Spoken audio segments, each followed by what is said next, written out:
اب یہ ممالک یورپ کے ساتھ اسپیشلی فقط یورپ کے ساتھ ٹریڈ نہیں کرنا چاہتے. ایک حد تک ٹریڈ ہوگی یورپ میں، کیونکہ دنیا کی پاپولیشن کا صرف 13% حصہ یورپ میں رہتا ہے اور ان کی اپنی پروڈکشن خاطر خواہ ہے. وہاں مال نہیں بکے گا، مال بکے گا تو ایشیا اور افریقہ میں ملے گا جو دنیا کی سب سے بڑی آبادی ہے. ایشیا 60.67% آف دا ورلڈ اور افریقہ 14.79% آف دا ورلڈ. یہ دنیا دونوں براعظم مل کر 75% آف دا پاپولیشن بناتے ہیں دنیا کی، جو کہ بہت بڑی آبادی ہے. دنیا کی سب سے اہم اور سب سے بڑی آبادی یہی واقع ہے. دنیا کے کنزیومر یہی واقع ہے، دنیا کے بائر یہی واقع ہے، اور دنیا ٹریڈ بھی انہی سے کرنا چاہتی ہے. آپ کو یاد ہوگا رشیا نے سینٹرل ایشیا کو اپنے اندر شامل کر لیا تھا، اس کے بعد افغانستان پر حملہ کیا تھا، افغانستان پر قبضہ کیا تھا.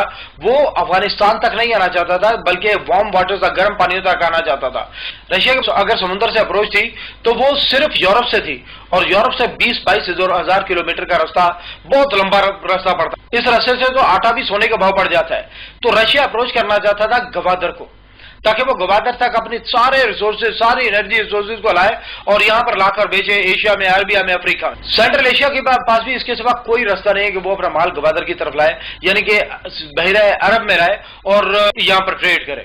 انڈیا نے ایک بہت بڑی آفر کیا، آج کل بہت زیادہ پروپیگیٹ کیا جا رہا ہے یہ نیٹ پر، اور ہمارا الیکٹرانک میڈیا بھی اس کی دھوم مچا رہا ہے کہ انڈیا نے ایک بندرگاہ بنائی ہے چابہار میں، اور انڈیا نے آفر کیا ہے کہ بھائی آپ افغانستان اور پاکستان کو چھوڑیں، بائی پاس کریں، آپ سینٹرل ایشیا اور رشیا ڈائریکٹ آئیں ایران میں، ایران سے چابہار کی بندرگاہ میں آئے اور یہاں سے آپ عربیہ میں ٹریڈ کریں، ایشیا میں ٹریڈ کریں، افریقہ میں ٹریڈ کریں.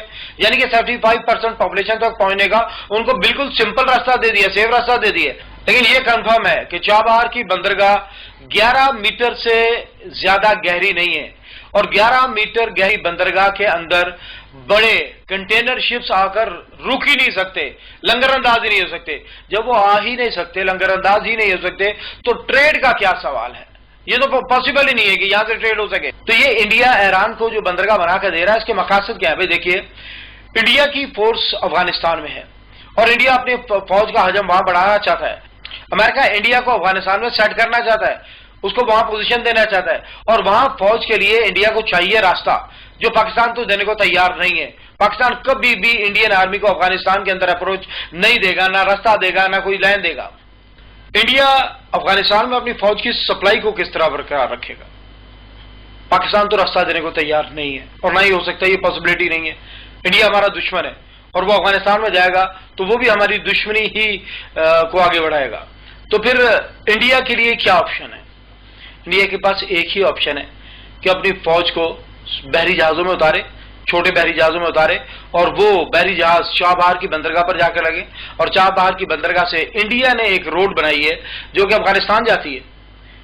یعنی اپنی سپلائی کو، ملٹری پریزنس کو برقرار رکھنے کے لیے، لاجسٹک سپورٹ قائم رکھنے کے لیے، اپنے فوج کے لیے اسلحہ کے لیے، گولہ بارود کے لیے، خوراک کے لیے، پرسنل کی آمد و رفت کے لیے وہ یہ راستہ بنا رہا ہے.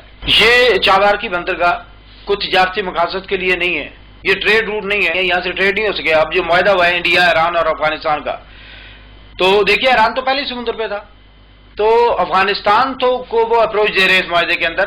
افغانستان کی کوئی بہت بڑی پروڈکشن نہیں ہے، افغانستان گندم بھی پاکستان سے منگواتا ہے، تو وہ ملک جس کی پروڈکشن ہی نہیں ہے وہ کیا ٹریڈ کرے گا؟ بیسیکلی یہ معاہدہ ہی فوجی مقاصد کے لیے ہے، اور اس سے اپنی فوجی پریزنس کو افغانستان کے اندر وہ مضبوط کرنا چاہتے ہیں. اور ذرا یہ دیکھیے کہ چائنیز کیا کہہ رہے ہیں. 2,000-kilometer road and rail link connecting Kashgar in West China's Xinjiang Uyghur Autonomous Region to Pakistan's southwestern port of Gwadar. For China, it reduces transportation time of goods and energy. Currently, exports from China to the Middle East and Africa via the Strait of Malacca take about 45 days. That could be reduced to less than 10 days going through Gwadar port. In a broader view, the corridor will closely connect Central Asia, West Asia and Gulf states through economic and energy cooperation. کمال ہوگی. Chinese بتا کیا رہے ہیں؟ وہ کہتے ہیں کہ ہمارا سفر بہت لمبا ہے. چنگائی سے چلتے 12,273 کلومیٹر خلیج فارس کے اندر ہم آتے ہیں، اور وہاں سے تیل لے کر واپس جاتے ہیں 12,273 کلومیٹر. 45 ڈیز کا یہ سفر ہے. اور ایک اور جو جہاز ہوتا ہے، بحری جہاز جس کے اندر تیل جاتا ہے، اس کا کرایہ ہے $67,000 پر ڈے، ایک دن کا کرایہ ہے. اور 45 دن کا کرایہ اپروکسیمیٹلی 30 to 35 لاکھ بنتا ہے، 35 لاکھ کے قریب بنتا ہے کرایہ۔ یہ 35 لاکھ ڈالر ہیں، یعنی کہ یہ لاکھوں روپے نہیں، کروڑوں روپے نہیں، بلکہ اربوں روپے کی بات ہے۔ اور یہ ایک جہاز نہیں گزرتا یہاں سے۔ چائنا کی ڈیمانڈ ہے 600 بلین کیوبک فٹ گیس، جو کہ ایل پی جی کی صورت میں جاتی ہے، اور وہ گیس بھی اسی رستے بحری جہازوں کے اندر جاتی ہے۔ چائنا کی ڈیمانڈ میں نے آپ کو بتایا کہ 60 لاکھ بیرل تیل ہے، یہ دنیا کی سب سے بڑی ڈیمانڈ ہے، یہ بھی اسی رستے سے جاتی ہے۔ اور میں نے آپ کو بتایا تھا کہ چائنا کی پروڈکشن بھی دنیا کی سب سے بڑی پروڈکشن ہے، اور اس کا بھی 90% حصہ اسی رستے سے آتا ہے۔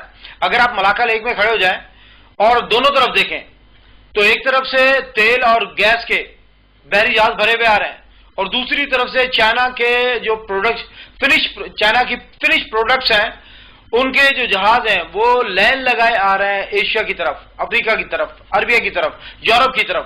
یہاں سینکڑوں جہاز گزر رہے ہیں ڈیلی، اور چائنیز کہہ رہے ہیں کہ ہمارے پاس ایک اپرچونٹی آئی ہے۔ وہ کیا ہے؟ وہ کہتے ہیں کہ ہم گوادر سے ایک روڈ بنائیں گے جو کہ خنجراب تک ہوگی، اور خنجراب سے آگے چائنیز خود بیٹھے میں۔ وہ کہہ رہے ہیں کہ ہم اس روڈ کو بنائیں گے اور یہاں سے اترائیں گے گوادر تک، اور صرف یہ روڈ ہی نہیں بنے گی بلکہ اس روڈ کے ساتھ ایک گیس کی لائن بن رہی ہے اور ایک پائپ کی لائن بن رہی ہے۔ گیس کی لائن میں سے میں نے آپ کو بتایا کہ ان کی ڈیمانڈ ہے 600 بلین کیوبک فٹ گیس، اور یہ گیس دنیا کی بہت بڑی ڈیمانڈ ہے۔ اس کا ٹیکس کتنا بنے گا یہ ہم تصور بھی نہیں کر سکتے، یہ اربوں میں بنے گا، یہ لاکھوں میں کروڑوں میں نہیں ہوگا بلکہ اربوں میں صرف ٹیکس ہوگا، جس کے لیے آپ کو کچھ کرنا نہیں پڑے گا، صرف گیس گزرنے کی اجازت دیں گے، وہ گیس گزرے گی اور آپ کو ٹیکس ملتا رہے گا۔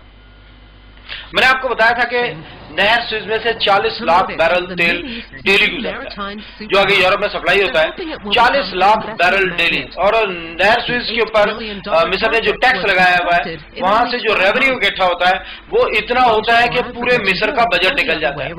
وہ 40 لاکھ بیرل تیل وہاں سے گزرتا ہے۔ آپ تصور کیجئے چائنا کی ڈیمانڈ ہے 60 لاکھ بیرل تیل ڈیلی، اور 60 لاکھ بیرل ڈیلی گزرنے کا مطلب کیا ہوگا، اس کا ریونیو کتنا بنے گا پاکستان میں؟ ایک طرف عرب ممالک ہیں، سعودیہ، کویت، ایران، عراق، یہ سارے ممالک تیل نکالیں گے، ہاتھ پیر کالے کریں گے، تیل کو اس لائن میں لا کے ڈالیں گے، اور اس لائن میں سے تیل کو ہم پمپ کریں گے، کچھ جگہ ری پمپ کریں گے، اور چائنا سے جا کے یہ تیل نکلے گا، اس تیل سے وہ اپنی انڈسٹری چلائیں گے، دن رات کام کریں گے، پروڈکشن حاصل کریں گے۔ لیکن کمال ہے کہ پاکستانی اس پر بیٹھ کر جو منافع حاصل کریں گے وہ کتنا ہوگا؟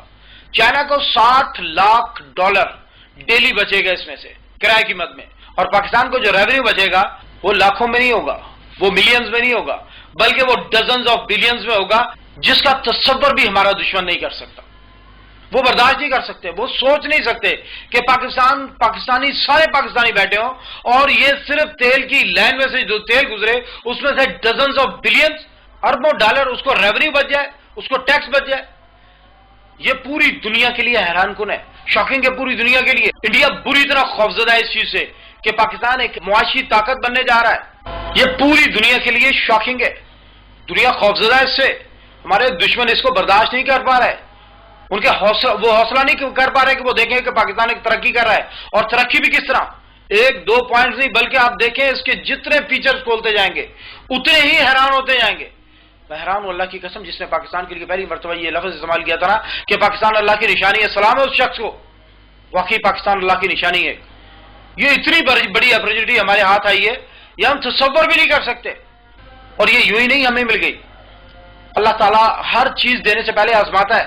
جیسے میں نے آپ کو بتایا کہ تیل ارب ممالک نکالیں گے، پاکستان سے گزرے گا، صرف ہمیں اربوں ڈالر اس میں سے ریونیو مل جائے گا، اور چائنیز اس تیل کو استعمال کریں گے، انڈسٹری میں یوز کریں گے، پروڈکشن حاصل کریں گے، دن رات کام کریں گے وہ، اور جو مال پیدا کریں گے اس کو ڈبوں میں بند کریں گے، ڈبوں کو کنٹینروں میں بند کریں گے، اور کنٹینروں میں وہ مال پیک کرنے کے بعد وہ بندرگاہوں پر نہیں لے جائیں گے۔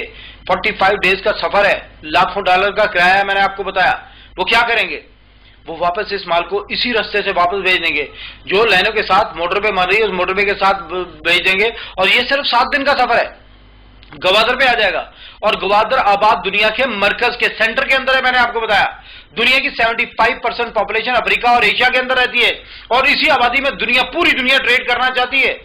اس کا مطلب یہ ہوگا کہ یہ مال جائے گا یہاں سے اور آئے گا بھی یہاں سے، تیل کی صورت میں جائے گا، انرجی کی صورت میں جائے گا، اور فنش پروڈکٹس کی صورت میں واپس آئے گا اور گوادر اس دنیا کی سب سے بڑی منڈی بن جائے گا.